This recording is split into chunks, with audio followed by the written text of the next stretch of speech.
Railway, पटवार, रीढ़ सभी वेरी इंपॉर्टेंट है। तो आइए स्टार्ट करते हैं इंट्रोडक्शन ऑफ बायोलॉजी। बायोलॉजी दो प्रकार के वर्ड से मिलकर बना होता है, बायो और लोगस। बायो मीन्स होता है सजीव या लिविंग थिंग्स, और लोगस मीन्स होता है अध्ययन करना या स्टडी करना, अर्थात साइंस की वह ब्रांच जिसमें लिविंग थिंग्स की स्टडी की जाती है, अर्थात विज्ञान की वह शाखा जिसमें सजीवों का अध्ययन किया जाता है, वह कहलाता है अपने बायोलॉजी। ठीक है, अब नेक्स्ट है अपने बायोलॉजी जो शब्द है वह 1801 या 1802 में लेमार्क व ट्रेविरेनस नामक साइंटिस्ट द्वारा दिया गया था। अर्थात जब इनका पूछा जाए कि नामकरणकर्ता बायोलॉजी के जो नामकरणकर्ता है वो कौन है, तो लेमार्क व ट्रेविरेनस यह बायोलॉजी के नामकरणकर्ता कहलाते हैं। ठीक है, लेकिन फादर ऑफ बायोलॉजी यानी बायोलॉजी का जो जनक है वो अरस्तु कहलाते हैं। ठीक है, अपन ने दो चीज़ पढ़ी है, नामकरणकर्ता बायोलॉजी के जो नामकरणकर्ता है वो है लेमार्क व ट्रेविरेनस, और फादर ऑफ बायोलॉजी है वो है अरस्तु। ठीक है, नेक्स्ट अपन पढ़ेंगे बायोलॉजी है, यह तीन प्रकार की, बायोलॉजी में तीन प्रकार की शाखाएं होती है, तीन प्रकार की ब्रांचेज होती है। फर्स्ट जो ब्रांच होती है वो होती है जूलॉजी, जिसे कहा जाता है जंतु या प्राणी विज्ञान। इससे पहले अपन एक चीज़ समझते हैं, नॉर्मल अपन ने डेली लाइफ में सुना होगा जीव, जंतु और प्राणी। जीव, जंतु,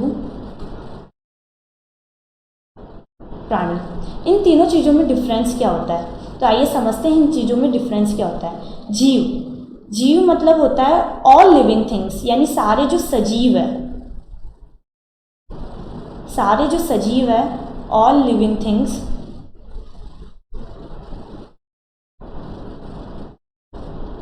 ऑल लिविंग थिंग्स होती है वो जीव कहलाते हैं। जैसे एग्जाम्पल है इसमें पादप यानी पेड़ पौधे, एनिमल्स और मनुष्य सभी जीव में आ जाते हैं। परंतु जो जंतु होते हैं वो ओनली फॉर होते हैं एनिमल्स। ठीक है, और जो प्राणी कहलाते हैं वो है मोस्टली प्राणी कहा जाता है अपने मनुष्यों के लिए। ठीक है, लेकिन जंतु और प्राणी दोनों को एक ही माना जा सकता है, क्योंकि कहा जाता है ना कि जो प्राणी हैं उन्हें भी पहले जंतु कहा जाता था, इसलिए जंतु और प्राणी ये दोनों तो फिर भी सेम थिंग्स हो गए, लेकिन जीव है इसके अंदर ऑल लिविंग थिंग्स आ जाती है, जैसे पादप, पेड़ पौधे, मनुष्य, जंतु सभी। तो अपन ने समझा जो जूलॉजी है उसमें जंतु व प्राणी दोनों का अध्ययन किया जाता है। ठीक है, जूलॉजी है वो दो प्रकार के वर्ड्स जून और लोगस उससे मिलकर बना होता है। जो जून होता है उसका मीन होता है एनिमल, जो लोगस होता है उसका मीन होता है स्टडी करना, अर्थात इसका मीन होगा जंतुओं का अध्ययन करना। ठीक है, जंतु प्राणी यानी जूलॉजी के जो जनक है, फादर ऑफ जूलॉजी, वो कहा जाता है अरस्तु को। ठीक है, अरस्तु है, उन्होंने एक बुक लिखी, उसका नाम है हिस्टोरिया एनिमेलियम, यानी हिस्टोरिया एनिमेलियम, अर्थात इसका मीन होगा जंतुओं का इतिहास। ठीक है, तो अपन ने अभी पढ़ा बायोलॉजी की जो एक शाखा है वो है जूलॉजी है, इसे जंतु या प्राणी विज्ञान कहा जाता है। जंतु या प्राणी विज्ञान, जूलॉजी वो दो प्रकार के वर्ड से मिलकर बना होता है, जून और लोगस, यानी इसका मीन होता है जंतुओं का अध्ययन करना। ठीक है, जूलॉजी के जो जनक है या फादर ऑफ जूलॉजी वो अरस्तु कहलाते हैं। अरस्तु ने जो बुक लिखी जिसके अंदर जूलॉजी का वर्णन किया था वो बुक का नाम था हिस्टोरिया एनिमेलियम। ठीक है, अर्थात जंतुओं का इतिहास।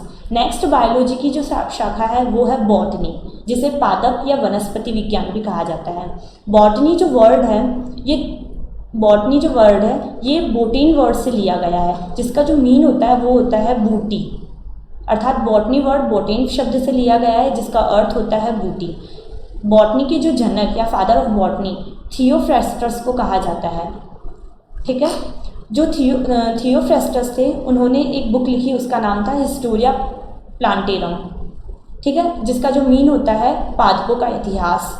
हिस्टोरिया में जो मूल वर्ड है वो है हिस्ट्री, और प्लांटेरम में जो है मूल वर्ड वो है प्लांट, अर्थात प्लांट्स की स्टडी, प्लांट का इतिहास। ठीक है, तो ये अपन ने पढ़ा बॉटनी। थर्ड जो अपनी शाखा है, ब्रांच है, वो है माइक्रोबायोलॉजी। ठीक है, जिसका मीन होता है सूक्ष्म जीव विज्ञान। इसके अंदर सूक्ष्म जीव जो इंसेक्ट्स होते हैं उनका अध्ययन किया जाता है। सूक्ष्म जीव उन्हें कहा जाता है जिन्हें अपन ओपन नेक्ड आइज से नहीं देखा जा सकता, अर्थात नग्न आँखों से अपन नहीं देख सकते हैं, उन सभी को कहा जाता है सूक्ष्म जीव। इनकी जो जनक या फादर ऑफ माइक्रोबायोलॉजी ल्यूवेनहॉक को कहा जाता है। ठीक है, एग्जाम्पल इसमें हो सकते हैं जैसे बैक्टीरिया, वायरस, ये सभी इन्हें अपन नेक्ड आइज से नहीं देखा जा सकता। ठीक है, तो ये सभी सूक्ष्म जीव कहलाते हैं। ठीक है, तो अपन ने अभी पढ़ा बायोलॉजी, उसकी 3 शाखाएं या 3 ब्रांचेज होती है, जूलॉजी, बॉटनी और माइक्रोबायोलॉजी। ठीक है, जूलॉजी जिसमें जंतुओं का अध्ययन किया जाता है और इसके जो फादर है वो है अरस्तु। बॉटनी उसमें पादपों का अध्ययन किया जाता है और इसके जो फादर ऑफ बॉटनी है वो है थियोफेस्ट। और थर्ड है माइक्रोबायोलॉजी, इसमें सूक्ष्म जीवों का अध्ययन किया जाता है और इसके जो फादर है वो है ल्यूवेनहॉक। ठीक है, नेक्स्ट अपन पढ़ेंगे बायोलॉजी की जो अन्य ब्रांचेज हैं, वो ऐसे वर्ड्स जिसमें पीछे कल्चर लगा हुआ होता है। ठीक है, पहले उन वर्ड्स को देखेंगे या उन ब्रांचेस को देखेंगे जिनके पीछे कल्चर वर्ड लगा जाता है। तो फर्स्ट आएगा अपने एपीकल्चर। एपीकल्चर जो मधुमक्खियाँ होता है उसका अध्ययन करना, यानी स्टडी ऑफ बीज, उन्हें एपीकल्चर कहा जाता है। सेकंड है सेरिकल्चर, रेशम का पालन करना सेरिकल्चर कहलाता है। रेशम जो है ना, शहतूत का जो पौधा है उससे हमें रेशम प्राप्त होता है, अतः उनका जो पालन किया जाता है उन्हें सेरिकल्चर कहा जाता है। थर्ड अपने हॉर्टिकल्चर अपने जो गार्डन्स होते हैं उसमें अपन उसमें जो अपन बागबानी करते हैं, इन गार्डन्स में जहाँ फूल, पेड़ पौधे, पत्तियाँ, इन सब का अपन स्टडी करते हैं या उनकी संख्या, उनकी देख रेख करते हैं, उन सबको बागबानी कहा जाता है, अर्थात उसे कहते हैं हॉर्टिकल्चर। फोर्थ अपने आएगा पीसीकल्चर मतलब जो फिशेज होती है उनका पालन करना, मछली पालन करना पीसीकल्चर कहलाता है। फिफ्थ है अपने फ्लोरिकल्चर या एंथोलॉजी, जो पुष्प होते हैं या फूलों का जो अध्ययन करना, यानी फ्लावर्स का जो अध्ययन करना होता है या स्टडी ऑफ फ्लावर्स, वो कहलाता है अपने एंथोलॉजी या फ्लोरिकल्चर। ये दोनों वर्ड्स होते हैं वो एग्जाम में साथ में नहीं आएंगे, या तो इन्हें फ्लोरिकल्चर कहा जाता है या एंथोलॉजी होते हैं। एग्जाम में ऑप्शंस में एक ही वर्ड आएगा, इसलिए अपन को कंफ्यूज नहीं होना है। नेक्स्ट जो अपने हैं वो है विटिकल्चर जो ग्रेप्स की स्टडी की जाती है, स्टडी ऑफ ग्रेप्स, अंगूर का अध्ययन, वो कहलाता है अपने विटिकल्चर। तो ये हुए अपने कुछ ब्रांचेस जिसमें पीछे कल्चर लगा होता है जो अपन ने पढ़ा। नेक्स्ट अपन पढ़ेंगे ह्यूमन बॉडी में मानव शरीर का जो अध्ययन है। मानव शरीर में बहुत सारी क्रियाएं होती है, जैसे श्वसन, पाचन आदि बहुत सारी क्रियाएं होती है। तो इन सब के अध्ययन को अपन क्या कहते हैं, तो इसमें अपन ये देखेंगे। तो इसमें आएगा फर्स्ट स्टडी ऑफ हार्ट को कहा जाता है कार्डियोलॉजी। ठीक है, सेकंड है इसमें हार्ट प्लस रक्त परिसंचरण तंत्र यानी ब्लड सर्कुलेशन सिस्टम, उसका जो अध्ययन किया जाता है, दोनों का मिक्स जो अध्ययन किया जाता है उसे कहते हैं अपन एंजियोलॉजी। उसे क्या कहते हैं अपन? एंजियोलॉजी। ठीक है, थर्ड आते हैं स्टडी ऑफ ब्लड की स्टडी यानी रक्त का जो अध्ययन किया जाता है उसे कहते हैं अपन हिमेटोलॉजी। ठीक है, फोर्थ है अपने स्टडी ऑफ लीवर यानी यकृत का जो अध्ययन किया जाता है उसे कहा जाता है हिपैटोलॉजी। ठीक है, फिफ्थ है अपने स्टडी ऑफ किडनी यानी वृक्क का जो अध्ययन किया जाता है उसे कहते हैं अपन नेफ्रोलॉजी, इसे रीनोलॉजी भी कहा जाता है। ये दोनों ही कहा जाता है। एग्जाम के पर्पज से जब अब ये क्वेश्चन आएगा तो दोनों साथ में ऑप्शन नहीं आएंगे, एक ही आएगा, तो अपन को एक को ही टिक करना है। ठीक है, नेक्स्ट अपन पढ़ेंगे स्टडी ऑफ ब्रेन यानी मस्तिष्क का जो अध्ययन किया जाता है उसे कहते हैं न्यूरोलॉजी। ठीक है, नेक्स्ट अपने आएगा स्टडी ऑफ बोन्स यानी अस्थियों का जो अध्ययन किया जाता है, अस्थियों का अध्ययन कहलाता है अपने ऑस्टियोलॉजी। ठीक है, नेक्स्ट अपने स्टडी ऑफ मसल्स यानी मांसपेशियों का जो अध्ययन किया जाता है उसे कहते हैं मायोलॉजी। तो अपन ने आज पढ़ा छोटा सा इंस्ट्रक्शन ऑफ बायोलॉजी, जिसके अंदर अपन ने स्टार्टिंग में पढ़ा था बायोलॉजी है वो 2 प्रकार के वर्ड्स बायो और लोगस से मिलकर बना हुआ है। बायोलॉजी शब्द है वो 1801 या 1802 में लेमार्क व ट्रेवेलिनस द्वारा दिया गया था। फादर ऑफ बायोलॉजी अपने अरस्तु कहे जाते हैं। बायोलॉजी उसकी 3 शाखाएं होती है। जो फर्स्ट शाखा होती है वो होती है जूलॉजी, जिसमें जंतुओं का अध्ययन किया जाता है, एनिमल्स की स्टडी की जाती है। ठीक है, जो फादर ऑफ जो जूलॉजी है वो कहलाते हैं अरस्तु। और बॉटनी जो शब्द है वो बोटेन नामक शब्द से लिया गया है, जिसका जो मीन होता है वो होता है बूटी, अर्थात फादर ऑफ बोटनी है वो कहलाते हैं थियोफेस्ट। ठीक है, और इन्होंने जो बुक लिखी थी वो थी हिस्टोरिया प्लांटेरम, ठीक है। और जो थर्ड जो शाखा है अपनी ब्रांच है वो है माइक्रोबायोलॉजी, जिसमें सूक्ष्म जीवों का अध्ययन किया जाता है। फादर ऑफ माइक्रोबायोलॉजी कहलाते हैं ल्यूवेनहॉक, ठीक है। नेक्स्ट अपन ने बायोलॉजी की अन्य ब्रांचेस पढ़ी थी, जिसमें पीछे कल्चर वर्ड लगे होते हैं, जैसे apiculture, sericulture, horticulture, pisciculture, floriculture, viticulture, ठीक है। और ये ह्यूमन बॉडी के अंदर का पढ़ा था। तो ये हुआ इंट्रोडक्शन ऑफ बायोलॉजी, ठीक है। Thank you. Good morning all of you.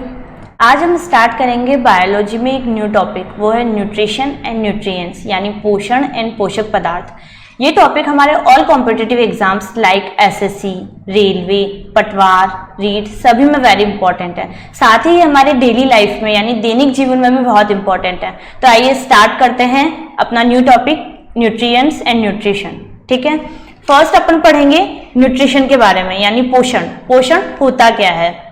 अपनी जो ह्यूमन बॉडी होती है उसमें जो भी क्रियाएं होती है यानी एक्टिविटीज होती है, उन सभी एक्टिविटीज को कहा जाता है मेटाबॉलिक एक्टिविटीज, यानी उपापचयी क्रियाएं। तो ह्यूमन बॉडी के अंदर जो भी एक्टिविटीज होती है उन सभी क्रियाओं को कहा जाता है मेटाबॉलिक एक्टिविटीज। इन मेटाबॉलिक एक्टिविटीज को कंटिन्यूटी करने के लिए यानी इन मेटाबॉलिक एक्टिविटीज की निरंतरता के लिए जो भी आवश्यक कच्चा माल यानी रॉ मटेरियल यूज किया जाता है उसे ही कहा जाता है अपने पोषण यानी न्यूट्रिशन। अपनी जो ह्यूमन बॉडी होती है उसके अंदर बहुत सी क्रियाएं होती है, एक्टिविटीज होती है, लाइक श्वसन, रेस्पिरेशन, डाइजेशन, किडनी का वर्क करना, लीवर का वर्क करना। ये सभी जो वर्क करते हैं, इन सभी वर्क करने के लिए जो भी आवश्यक कच्चा माल यानी रॉ मटेरियल यूज किया जाता है उन सभी को कहा जाता है अपने पोषण न्यूट्रिशन, ठीक है। नेक्स्ट है अपने पोषक पदार्थ न्यूट्रिएंट्स।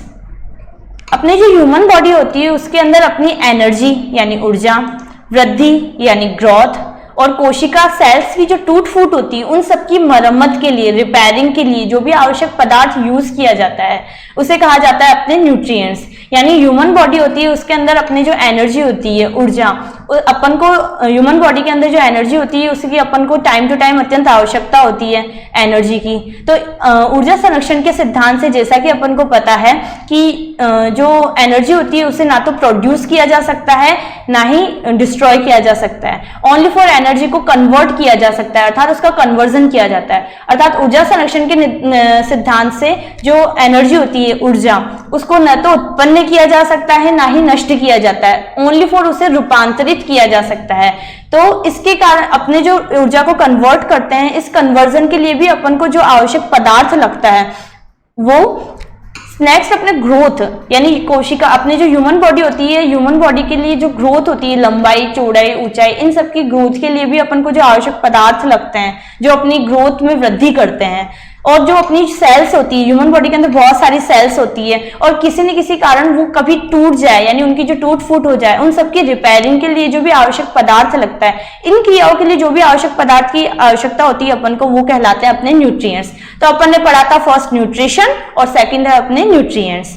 अब अपन पढ़ेंगे न्यूट्रिएंट्स के टाइप्स। जो न्यूट्रिएंट्स होते हैं ये 2 टाइप्स के होते हैं।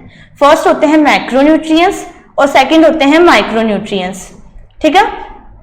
मैक्रोन्यूट्रिएंट्स जिसे कहते हैं गुरु या दीर्घ पोषक पदार्थ, और सेकंड है अपने सूक्ष्म या लघु पोषक पदार्थ।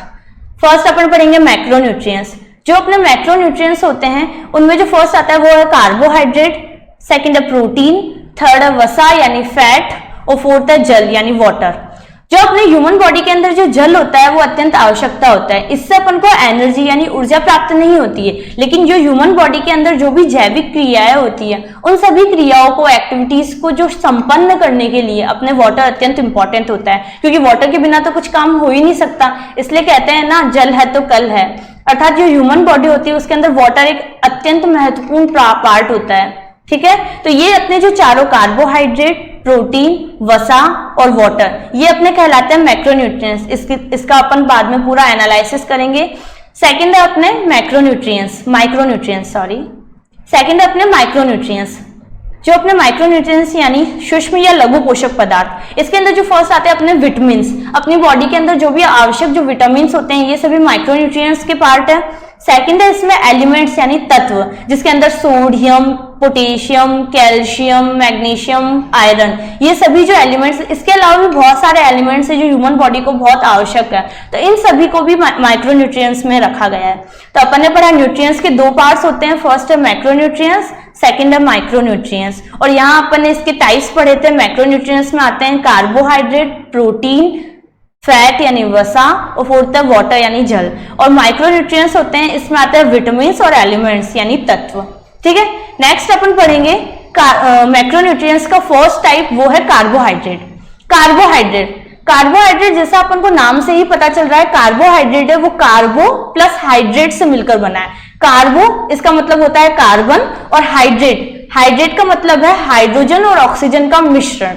अर्थात जो कार्बोहाइड्रेट होते हैं ये 3 प्रकार के एलिमेंट्स से मिलकर बने होते हैं, जिसमें फर्स्ट जो टाइप है वो है कार्बन, सेकंड हाइड्रोजन और थर्ड ऑक्सीजन। तो कार्बोहाइड्रेट का जो निर्माण होता है वो होता है कार्बन, हाइड्रोजन और ऑक्सीजन के द्वारा। जो कार्बोहाइड्रेट का फॉर्मूला होता है, सूत्र, वो होता है CH2O। ठीक है, जो कार्बोहाइड्रेट होते हैं इसके अंदर कार्बन, हाइड्रोजन और ऑक्सीजन का जो रेशियो होता है वो होता है 1:2:1। ठीक है, नेक्स्ट आएगा अपने 1 ग्राम जब कार्बोहाइड्रेट अपन ग्रहण करते हैं, यानी फूड में जब अपन 1 ग्राम कार्बोहाइड्रेट लेते हैं तो 4.2 किलो कैलोरी एनर्जी अपन को प्राप्त होती है। तो 1 ग्राम कार्बोहाइड्रेट से अपन को कितने किलो कैलोरी एनर्जी प्राप्त होती है, वो है 4.2। एग्जाम में क्वेश्चन आए तो डायरेक्टली 1 ग्राम कार्बोहाइड्रेट से अपन को 4.2 किलो कैलोरी एनर्जी प्राप्त होती है। ठीक है, नेक्स्ट अपन इसकी विशेषताएं पढ़ेंगे। जब 2 प्रकार के कार्बोहाइड्रेट्स होते हैं, इनको आपस में, जब 2 प्रकार के कार्बोहाइड्रेट्स होते हैं, इनके आपस में जो बंध बनता है, बॉन्ड बनता है, उस बॉन्ड को कहा जाता है ग्लाइकोसाइटिक बॉन्ड। 2 कार्बोहाइड्रेट्स के बीच में जो बॉन्ड होता है उसे ग्लाइकोसाइटिक बॉन्ड कहा जाता है। ठीक है, जो कार्बोहाइड्रेट होता है उसे सिंपलेस्ट फूड मटेरियल यानी सरलतम खाद्य पदार्थ कहा गया है। साथ ही ये इंस्टेंट एनर्जी के लिए भी कार्बोहाइड्रेट अत्यंत आवश्यक होता है, इसलिए इसे इंस्टेंट एनर्जी सोर्स भी कहा जाता है। कार्बोहाइड्रेट का एक टाइप होता है ग्लूकोज। ग्लूकोज होता है उसे सिंपलेस्ट फूड मटेरियल यानी सरलतम खाद्य पदार्थ, साथ ही इसे इंस्टेंट एनर्जी सोर्स भी ग्लूकोज को कहा जाता है। तो कार्बोहाइड्रेट्स का एक टाइप होता है ग्लूकोज, वो अपनी ह्यूमन बॉडी के अंदर बहुत आवश्यक है, इसे ही इंस्टेंट एनर्जी सोर्स कहा जाता है। एग्जाम्पल अपन ये ले सकते हैं, या तो अपने कोई स्कूल्स हो या कहीं भी जो स्पोर्ट्स एक्टिविटीज होती है या अदर कोई एक्टिविटीज होती है जिसके अंदर फिजिकल वर्क होता है, तो इन एक्टिविटीज के अंदर अपने को इंस्टेंट एनर्जी के लिए अपन जो यूज करते हैं वो ग्लूकोज का ही यूज करते हैं, जिससे अपन को तुरंत एनर्जी प्राप्त होती है। तो ये भी एग्जाम में क्वेश्चन पूछा गया है कि इंस्टेंट एनर्जी सोर्स क्या होता है, तो इसमें ऑप्शन देते हैं कार्बोहाइड्रेट, प्रोटीन, वसा या कोई नहीं। तो इसके अंदर सबसे इंपॉर्टेंट है वो है कार्बोहाइड्रेट। अपना आंसर डायरेक्ट टिक करेंगे कार्बोहाइड्रेट पे। नेक्स्ट अपन पढ़ेंगे ह्यूमन बॉडी की जो टोटल एनर्जी होती है उसका सिर्फ 60% भाग होता है, वो होता है कार्बोहाइड्रेट। ह्यूमन बॉडी में जो टोटल एनर्जी होती है उसका जो 60% होता है वो होता है कार्बोहाइड्रेट। ठीक है, नेक्स्ट है जो नॉर्मल जो व्यक्ति होता है, सामान्य व्यक्ति को 2100 से 2400 किलो कैलोरी ऊर्जा की आवश्यकता होती है। जो नॉर्मल व्यक्ति होते हैं उन्हें 2100 से 2400 किलो कैलोरी ऊर्जा की आवश्यकता होती है। यही जो फिजिकल वर्क करते हैं, यानी जो बहुत मेहनत करते हैं, फिजिकल वर्क करते हैं, उन्हें 3200 से 3600 किलो कैलोरी यानी 3200 से 36 किलो 100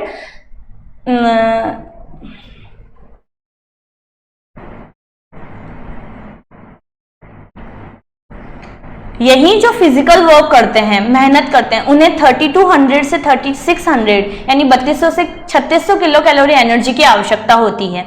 ठीक है, जो कार्बोहाइड्रेट होता है इसका जो उत्पादन, मैन्युफैक्चर होता है वो प्रकाश संश्लेषण की क्रिया के द्वारा होता है, अर्थात फोटोसिंथेसिस क्रिया द्वारा होता है। तो कार्बोहाइड्रेट अपना जो मैन्युफैक्चर होता है वो फोटोसिंथेसिस द्वारा होता है। तो ये अपन ने पढ़े कार्बोहाइड्रेट के बारे में जनरल सी नॉलेज थोड़ी सी, जिसके अंदर अपन ने इसका निर्माण पढ़ा था, कार्बन, हाइड्रोजन, ऑक्सीजन, जिसका जो रेशियो होता है वो होता है 1:2:1। ठीक है, 1 ग्राम कार्बोहाइड्रेट है उससे 4.2 किलो कैलोरी एनर्जी प्राप्त होती है। इनके बीच में जो बॉन्ड्स पाए जाते हैं वो है ग्लाइकोसाइटिक बॉन्ड और simplest food material, instant energy, और इसे ऊर्जा का प्राइमरी सोर्स भी कहा जाता है, अर्थात प्राइमरी सोर्स ऑफ एनर्जी है वो कहा जाता है अपने कार्बोहाइड्रेट को।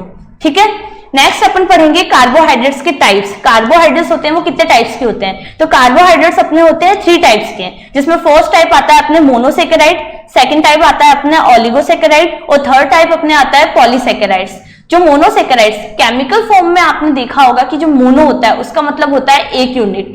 ऐसे ही जहां 2 का यूज होता है वहां अपन यूज करते हैं डाई, जहां 3 यूज होता है वहां अपन यूज करेंगे ट्राई, आगे से आगे जहां 4 के लिए टेट्रा, 5 के लिए पेंटा, 6 के लिए हेक्सा, 7 के लिए सेप्टा, 8 के लिए ऑक्टा, ऐसे कंटिन्यूअसली आगे चलता रहता है। तो यहाँ मोनोसेकेराइड, मोनोसेकेराइड का मतलब है यहाँ एक यूनिट पाई जाती है।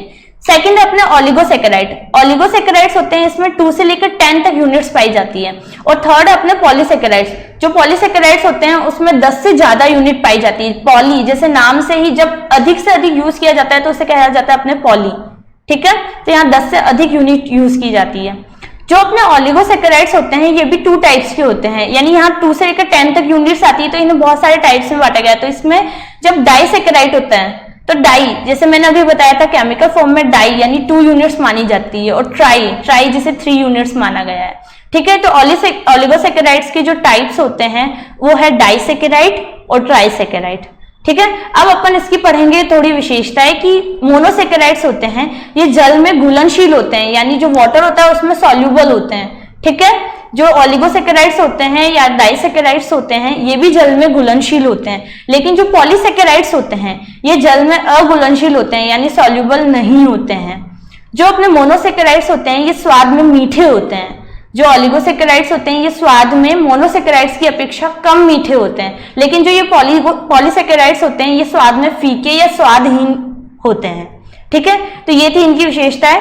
नेक्स्ट अपन पढ़ेंगे मोनोसेकेराइड्स, डाइसेकेराइड्स और पॉलीसेकेराइड्स के एग्जाम्पल्स। इससे पहले अपन एक चीज पढ़ते हैं कि जो मोनोसेकेराइड्स है इसका अपन एक पार्ट होता है ग्लूकोज, यानी एग्जाम्पल होता है ग्लूकोज और फ्रुक्टोज, ठीक है। ये जो ग्लूकोज और फ्रुक्टोज होती है ये एक मोनोसेकेराइड्स होते हैं जिनका फॉर्मूला होता है C6H12O6। फ्रुक्टोज इसका भी फॉर्मूला होता है C6H12O6। ये 2 टाइप्स की जब मोनोसेकेराइड्स है इसको आपस में ऐड किया जाता है, यानी इन्हें मिलाया जाता है, तो अपने प्राप्त होती है सुक्रोज, यानी एक डाइसेकेराइड प्राप्त होती है। अर्थात अपन यह कह सकते हैं कि जब 2 प्रकार के मोनोसेकेराइड्स को आपस में मिलाया जाता है तो इससे बनने वाली जो सेकेराइड है वो डाइसेकेराइड कहलाती है, ठीक है। इससे अपन को प्राप्त हुई सुक्रोज जिसका फॉर्मूला होता है C12H22O11। यहाँ जल का जो अणु होता है उसका निष्कासन होता है, यानी जल के अणु बाहर निकलते हैं, तो इससे अपन को प्राप्त होती है ये सुक्रोज, ठीक है। अब अपन इसके पढ़ेंगे एग्जाम्पल।